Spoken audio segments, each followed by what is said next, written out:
para comentar os temas da semana nos mercados. Está em estúdio Carlos Almeida, diretor adjunto de investimentos do Banco Best. Carlos, boa tarde. Boa tarde. Esta semana ficou marcada, de facto, pelas perspectivas da Fed para a economia norte-americana.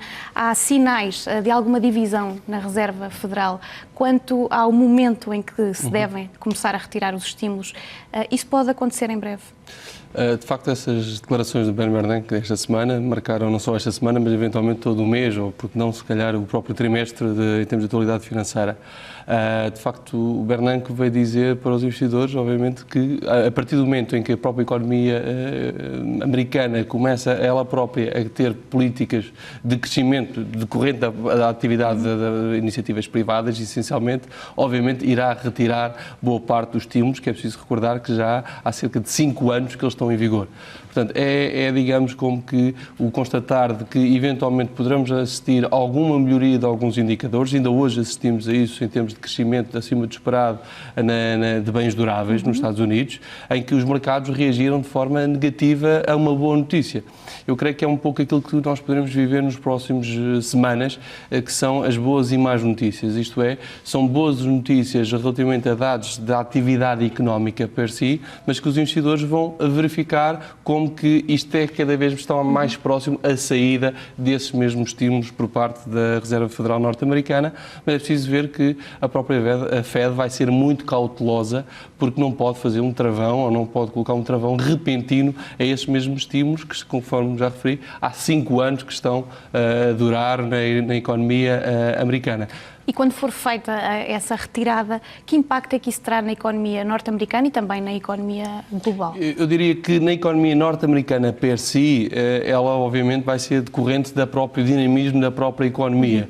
Eu creio que vai afetar essencialmente algum ajuste por parte dos investidores em termos de mercados financeiros, alguma realocação em termos de ativos, face eventualmente para outros países ou para outras zonas, em que aí sim o papel dos bancos centrais poderão estar mais dinâmicos. É preciso ver também que os restantes bancos centrais, nomeadamente o Japão, o Banco Central Europeu e também o Banco de Inglaterra, iniciaram suas políticas de estímulos mais tarde do que a própria Fed. Portanto, é natural que esses mesmos bancos centrais tenham um período de tempo ainda mais longo para percorrer. E então aí sim uma eventual alocação de ativos fruto de eventualmente algumas saídas dos Estados Unidos em detrimento de outras áreas.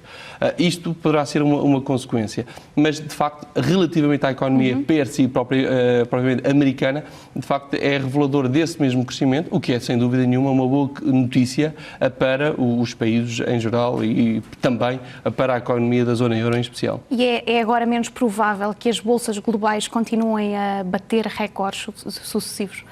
Também vai ser muito importante verificar qual será a iniciativa dos próprios privados, das próprias empresas, em que ao verificarem melhores perspectivas de crescimento, obviamente também vão ter outros níveis de rendibilidade e também vão, de certa forma, olhar para a economia global de uma forma completamente diferente.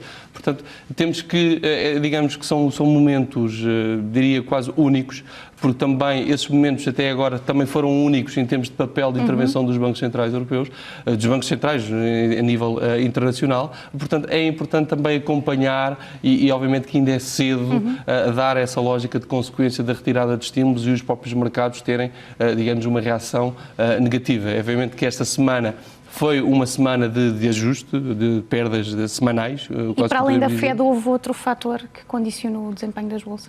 Para já, eu creio que foi o mais importante. Obviamente tivemos o fenómeno do Japão, que obviamente fez soar algumas campainhas, mas é verdade também que o Japão, ele próprio, veio de níveis de crescimento bastante significativo. O mercado de ações, quase que em 6 meses, subiu 75%. E obviamente que um ajuste foi natural, mas também, essencialmente, foi ali algumas notícias em torno de arrefecimento da própria China, mas de facto, creio que a Fed foi, sem dúvida nenhuma, a mais importante de todas. Carlos, muito obrigada pelos seus esclarecimentos e pela sua presença aqui no estúdio. Boa tarde. Boa tarde.